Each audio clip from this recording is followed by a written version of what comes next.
15장 22절에서 33절까지 내용입니다.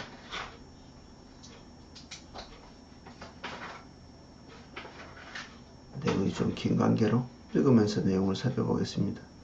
전체적인 내용은 바울이 로마에 방문하게 될 것이고 그게 여러 차례 실패했던 것 같습니다. 사실 그 로마가 사도 바울이 여행한 여행의 총거리에 비교할 때 이 로마서를 기록한 장소가 아마도 고린도에 있을 때 쓰지 않았나 뭐 그런 생각들을 합니다. 다들 그 일리 있는 추정이죠. 여기서 이제 썼는데 그 그리스에서 로마까지는 사실 그렇게 먼 거리는 아니거든요. 근데 어떤 연유로 인해서 거리로 이제 가지 못한 아마 여러 차례 로마에 가기 위해서 시도했던 것 같고요. 그 일이 좌절된 것 같습니다. 그래서 왜 그 로마를 굳이 또 가려고 하느냐 뭐 이런저런 이야기를 하고 있고 또 앞으로 자기가 해야 될 사역들 이제 3차 전도 여행을 마치고 나면 예루살렘으로 가게 될 텐데 그곳에서 일어날 일들에 대한 보호를 위한 기도 그리고 거기 가게 되는 목적이 구제를 위해서 가거든요. 그래서 그 구제를 위해서 가게 되는 그 목적을 이루게 해달라 뭐 이런 기도를 요청하고 부탁하고 있습니다. 그리고 최종적인 사역 서바나로 가는 일에 협조를 부탁하는 그런 내용을 오늘 살펴보겠습니다. 22절 그러므로 또한 내가 너희에게 가려던 것이 여러 번 막혔더니 이제는 이 지방에 일할 곳이 없고 또 여러 해 전부터 언제든지 서바나로 갈 때 너희에게 가기를 바라고 있었으니 사도 바울이 아가야 지방이죠. 그리스와 그 일대의 사람들이 예수님을 믿을 수 있도록 복음을 전했는데 몰라서 안 믿는 사람은 없을 만큼 다 저는 뭐 100% 예수님을 믿은 것은 아니겠죠. 그런 일은 일어나지 않을 가능성이 많죠. 항상 복음이 전해지고 듣고 듣지 않고는 본인에게 달려있기 때문에 최소한 하나님의 백성으로서 해야 될 그 소임, 분량 그만큼 다 했다는 거죠. 충분히. 그리고 복음 전하는 것도 충분히 했고 그리고 본인이 아니어도 할 수 있는 일들은 굳이 본인이 책임지고 하려고 안 했던 자세를 볼 수 있습니다. 그리고 사도 바울이 계획한 일인데 사단이 적극적으로 막은 이런 흔적도 보이죠. 한두 번 계획한 게 아니라 굉장히 여러 번 계획했는데 사도 바울이 그 길을 가지 못하는 이게 하나님의 성령께서 아시아에서 복음을 전하지 못하게 한 그 내용과 로마에 가려고 했는데 가지 못하는 것 둘 다 좌절인데 앞에 설명했던 아시아에서 복음을 전하지 못하게 하는 그 소명 그 시도는 성령께서 막으시는 것을 알았습니다. 그래서 거기에 순종을 했죠. 그런데 로마에 가지 못하는 것은 성령께서 하신 일이 아니라 사단이 막은 그 환경이 열리지 않는 그것 때문에 그렇게 된 것을 알았습니다. 똑같이 뭔가 시도하려고 할 때 안 됐는데 한쪽은 성령께서 하신 일이고 한쪽은 사단이 한 일이라 이 두 개를 분별할 줄 알았죠. 어떤 것들을 돌파하기 위해서 노력해야 되는지 어떤 것을 다른 길을 열어주시는 하나님의 은혜로 봐야 되는지 그런 것들을 간파할 수 있었죠. 사도 바울은. 우리도 이런 부분을 가져야 되죠. 어떤 것들이 막혔을 때 성령께서 막으시는 건지 어떤 것은 사단이 막는 것인지를 분별해야 되는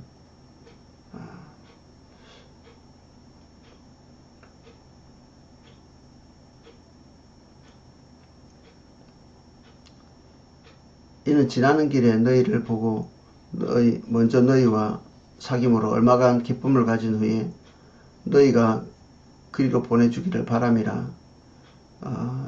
사도 바울의 최종적 목적지는 로마라기보다는 서바나, 스페인 지역이었죠. 그래서 사도 바울이 로마를 향해서 가려고 한 것이 아니라, 왜냐하면 로마는 이미 교회가 있고 자기의 사역의 노선하고 맞지 않았죠. 씨 뿌리지 않는 곳, 그리고 아무도 가지 않은 곳에 자기가 가서 사역을 하는 것을 기본 사역의 노선으로 이해하고 있었기 때문에 이 로마는 그런 대상에서 제외된 거죠. 근데 거기에 가서 사역보다는 주의 일을 위해서 또 주님의 교회와 교제하고 또 거기서 누리는 교제의 기쁨, 그리고 안식, 그리고 그들의 후원을 기대하고 바란 것입니다. 이 사도 바울은 굉장히 강직하고 홀로 독야청청하고 서 있는 그런 소나무같이 이렇게 우뚝 서 있는 그런 존재가 아니고, 사람들에게 부탁하고 요청하고, 그리고 하나님의 일이 자기 홀로 열심히 하고 또 생명을 바친다고 되는 일이 아니라는 사실을 납득하고 체득한 거죠. 이 하나님 나라의 성격을 너무 잘 알고 있었죠. 하나님 나라는 교회를 통해서 세워진다는 걸 알았기 때문에 사도 바울이 본인이 죽을똥 살똥 노력하는 것, 여기에 포커스를 맞추지 않고 누가 협조자인지를 살펴보고 누가 함께 할 수 있는지를 살펴보고 그 일을 위해서 도움을 요청하고, 이런 자세, 이게 겸손이죠. 자기 혼자 더 많은 희생을 치르는 것이 겸손인 것 같은데, 하나님께서 그런 식의 사역을 하기를 원치 않은 것을 알고 겸손히 자기의 부족함을 말하고 이야기하고 협력을 구하고, 이것이야말로 사도 바울이 하나님의 사람이었던 것을 간파할 수 있는 일이죠. 사도 바울은 경제적인 부분에 있어서 남을 의존하고 그리고 게으르게 살아가는 그런 것들을 추구한 사람이 전혀 아니었죠. 그럼에도 불구하고 하나님 나라가 자기 희생을 가지고 세워지지 않는다는 걸 알았습니다. 우리는 우리가 희생을 하면 하나님이 기뻐하실 걸 알지만, 또 하나님께서 우리의 희생을 통해서 뭔가를 세울 것도 당연히 알았겠죠. 얼마든지 사도 바울은 자기 희생을 회피할 생각은 없었습니다. 그러나 희생이 하나님 나라를 세우는 원동력은 아닙니다. 처음부터 끝까지 하나님 나라는 하나님의 뜻과 방법으로 세워지기에 어떤 한 사람이 자기 인생을 아무리 갈아넣는다고 될 일은 아니죠. 하나님은 당신의 모든 백성들이 이 그리스도의 짐을 지기를 원하셔서 사도 바울도 그것을 알고 있고, 그래서 이것에 대한 원리를 통찰하고 있기에 그들을 기쁘게 하나님 나라를 위해서 자기 사역을 나누고 있는 거죠.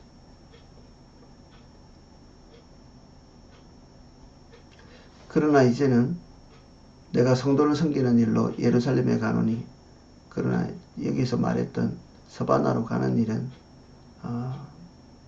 당분간 이루어지지 못합니다. 최소한 감옥에서 2년이나 있었고, 이 편지를 쓰고 난 다음의 일이죠.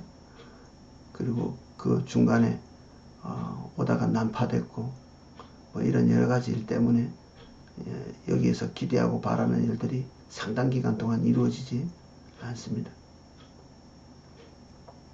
지금 하려는 일은 지금 고린도에 있는데 예루살렘으로 지금 가려고 합니다. 가는 목적들을 이야기하고 있습니다. 26절입니다. 이는 마게도냐와 아가야 사람들이 예루살렘 성도 중 가난한 자들을 위하여 기쁘게 얼마를 연보하였습니다. 아마도 마게도냐나 아가야 사람들은 예루살렘 사람들보다는 경제적으로 좀 우위에 있었던 것 같습니다. 로마가 지배했던 많은 지역들이 있는데 그 중에서도 예루살렘 그리고 유대 지역이 특별히 좀 가난했었거든요. 그들의 삶은 정말 거지나 진배 없는 그런 삶을 살았다고 하더라고요. 엄청난 세금, 그리고 지원금도 받지 못하는, 그리고 때마다 폭동이 일어나고 때마다 군대를 보내서 진압해야 되는, 로마와 항상 대척점에 서 있는 지역이었기 때문에 뭐 경제적으로 더 나을 수 있는 그런 부분은 없었죠. 그 군대가 와서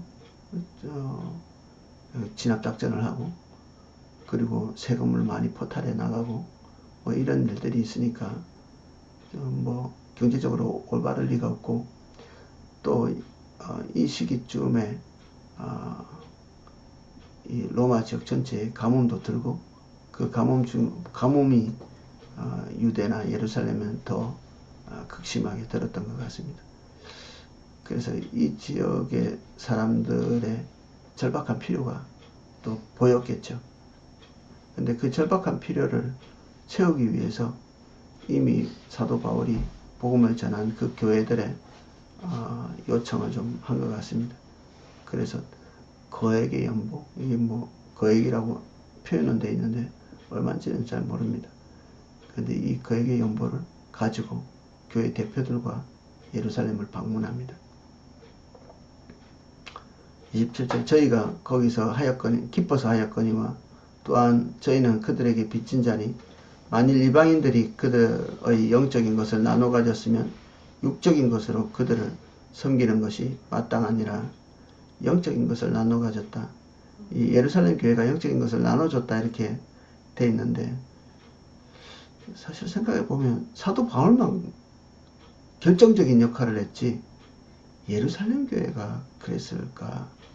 그들은 방해거리가 아니었을까? 그런 생각이 좀 들었습니다. 근데 자기 자신을 어떤 면에서는 예루살렘 교회의 대표로 본 거죠. 유대인이잖아요, 본인이. 그리고 자기도 율법이고 할례자고. 그러니까 결정적으로 이 이방인 교회들이 예루살렘 교회에 대해서 마음을 닫아놓고 그들이 하고 있는 여러 가지 그 정말 원망살 만한 그런 일들을 주목하는 게 아니라 그쪽에 있는 교회들과 이 이방인 교회, 유대인의 교회와 이방인의 교회가 연합하기를, 그런 시각으로 봐주기를 기대한 거죠. 그래서 그들이 남이 아니고 서로가 영적인 것과 육적인 것을 공유하며 하나님 나라로 세워져가는 한 운명 공동체임을 인식하기를 원했던 거죠. 그리고 그렇게 가르쳤겠죠, 당연히. 그리고 그것을 실행에 옮기는 방편으로 이 모금을 한 것이죠. 그래서 모금에 대한 데살로니가 교회에 보낸 우리의 내용도, 서신의 내용도 우리가 어느 정도 기억하고 있습니다. 그래서 이 일이 해도 되고 안 해도 되고 하는 일이 아니라 마땅한 일이었다.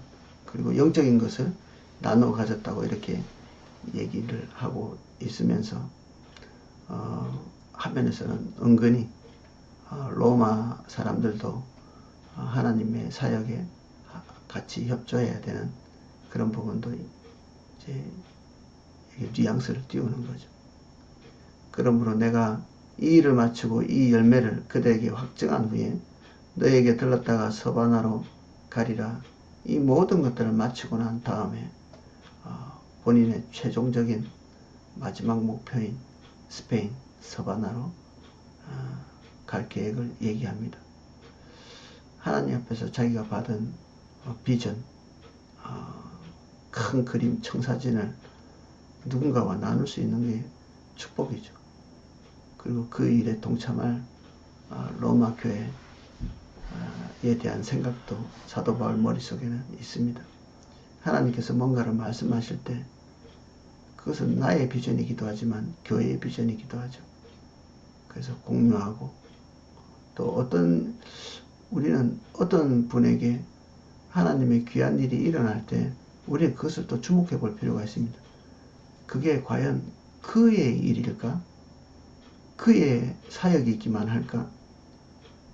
그렇지 않겠죠. 우리는 한 몸이고, 그리고 한 교회고, 한 가족이 있는데 그에게 일어나는 일, 특별한, 예를 들어서 우리 교회 성도님 중에 어떤 분이 집중적으로 이렇게 하나님께서 일하시는 것이 딱 보였다.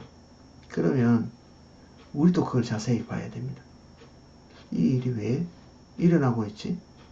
특별히 우리 교회 공동체의 지체들에게 일어나고 있는 이 일은 그분의 일인가 우리의 일인가?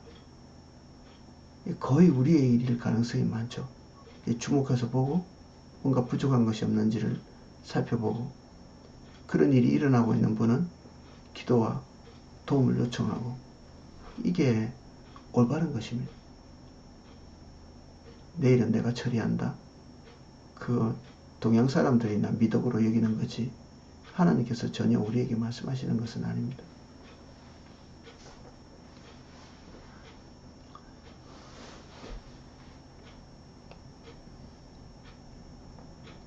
(29절입니다) 내가 너희에게 나아갈 때 그리스도의 충만한 복을 가지고 갈 줄 알노라.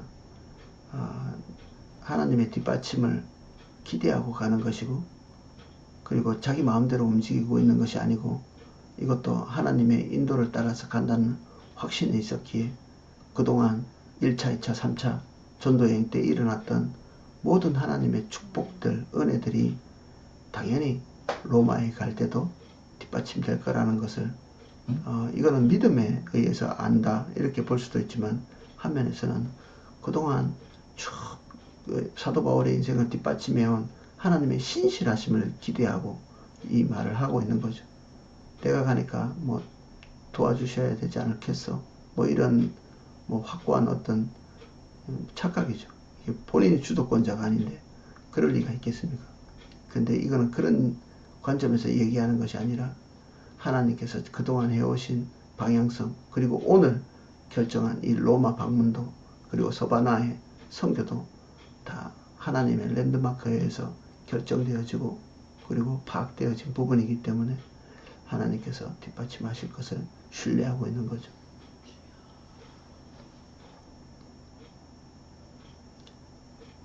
형제들아, 내가 우리 주 예수 그리스도와 성령의 사랑으로 말미암아 너희를 권하노니 너희 기도에 나와 힘을 같이하여 나를 위하여 하나님께 빌어 나로 유대에서 순종하지 아니하는 자들로부터 건짐을 받게 하고, 또 예루살렘에 대하여 내가 섬기는 일을 성도들이 받을 만하게 하고, 하나님의 인도를 따라서 결정한 일인데 이 일이 결코 쉬운 일이 아닌 걸 알고 있죠. 사도 바울도 바보가 아니라서 자기를 싫어하는 어떤 분위기, 예루살렘 교회에서 물론 사도들은 환대하고 환영하고 이 사도 바울과 함께하고 있는 은혜에 대해서 인정하고 형제로서 받아들이고 했지만, 많은 유대인들, 그리고 심지어 교회 안에 들어와 있는 유대인들도 사도 바울에 대해서 그렇게 호의적인 것은 아니었다. 가는 데마다 복음을 전하기는 하지만 그들이 생명같이 여기는 여러가지 구약 율법에 대해서 그들과 다른 견해를 가지고 전했기 때문에 대단히 이렇게 악감정이 있는 상태였죠. 사도 바울도 사실은 신랄하게 유대인들을 비판하고 판단한 그런 부분이 있습니다. 그들이 생명같이 여기는 할례가 무익한 것이고, 그리고 그 할례를 받는다고 구원을 받는 것은 또 아니고, 그들이 소중하게 여기는 절기에 대한 비판적 시각들을 가지고 있었기 때문에 사도 바울이 그들과 대립을 피할 수는 없었죠. 그래서 이 문제 때문에 회의도 2번씩이나 이렇게 했던 것을 우리 볼 수 있습니다. 알 수 있습니다. 안디옥 교회에서, 그리고 그 이후에 여러 교회에서 이 문제를 논했던 걸 볼 수 있습니다. 그래서 이방인 교회와 결과적으로는 유대인들의 예루살렘 교회가 영원히 갈라질 수 있는 이런 상황이었지만, 이 사도 바울의 이 사역을 통해서 이게 봉합이 되는,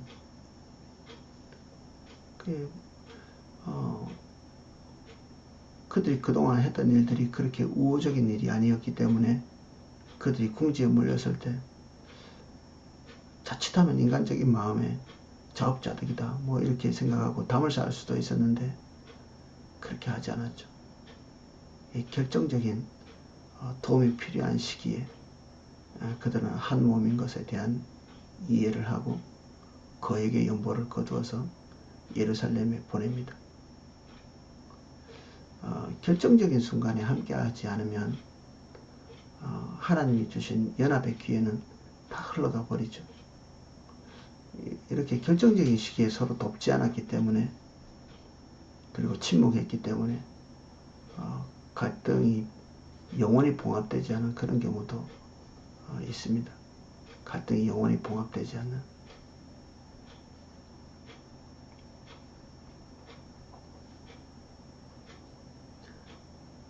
나로 하나님의 뜻을 따라 기쁨으로 너희에게 나아가 너희와 함께 편히 쉬게 하라. 편히 쉬는 게 복음을 반대하는 사람들에게 굴하지 않고 사역했던 그 사역이 한 면에서는 은혜로 극복되어졌지만 한 면에서는 사도 바울 본인에게 극한의 피로감을 준 게 사실이었죠. 이 사람이 어떻게 늘 이렇게 반대자들과만 같이 있을 수 있겠습니까? 이게 가능한 것이 아니죠. 그래서 로마 교회가 자생적으로 발생했고 생겼고 그러면서 이방인으로서 복음의 우호자가 됐기 때문에 사도 바울과 좋은 감정을 가지고 있는, 또 로마에는 사도 바울과 교제하고 있는 사람들이 조금 있었던 것 같습니다. 그 중에 대표적인 사람이 아굴라 프리스 길라였죠.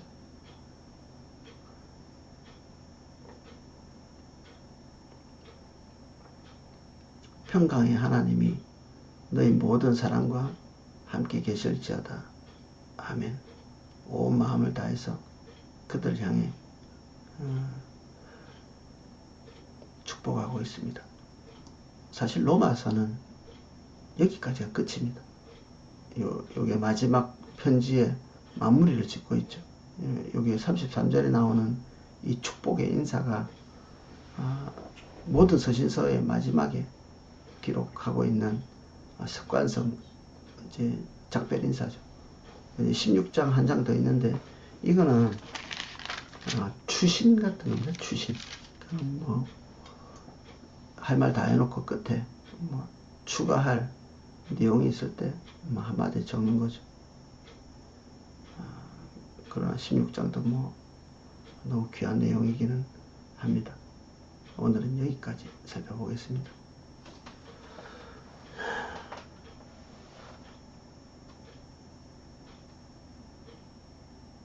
우리는 적신으로 왔다 적신으로 돌아갑니다. 빈손으로 왔다 빈손으로 가는데 주를 알고 주를 만났고 주님의 인도를 따라가는 이 기간 동안에 우리가 해야 될 사명과 소명을 위해 우리를 이 땅에 두십니다.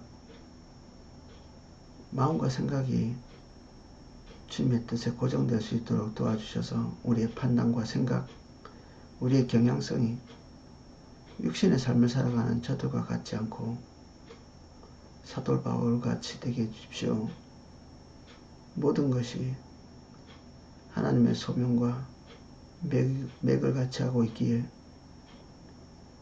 사도 바울 같은 방향성이 나올 수 있도록 도와주십시오.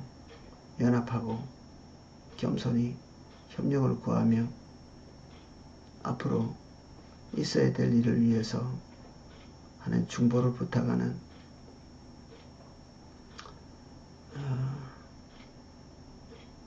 이런 겸손한 자세를 놓치지 않도록 은혜 주십시오.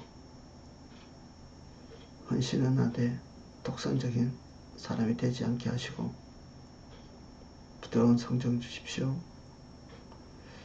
그리고 진솔함으로 연약함과 부족함 그리고 두려움들을 나누는 저희들 될 수 있도록 도와주시고, 우리가 지체들 안에 하나님의 소중한 일들이 일어나고 있는 것을 또한 보게 하시고 주목하게 하시고, 하나님의 완전한 하나님의 일의 성취를 위해 협력해 나갈 수 있도록 축복해 주세요. 이 시간에도 주님 오셔서 함께 해 주십시오. 예수님 이름으로 기도합니다.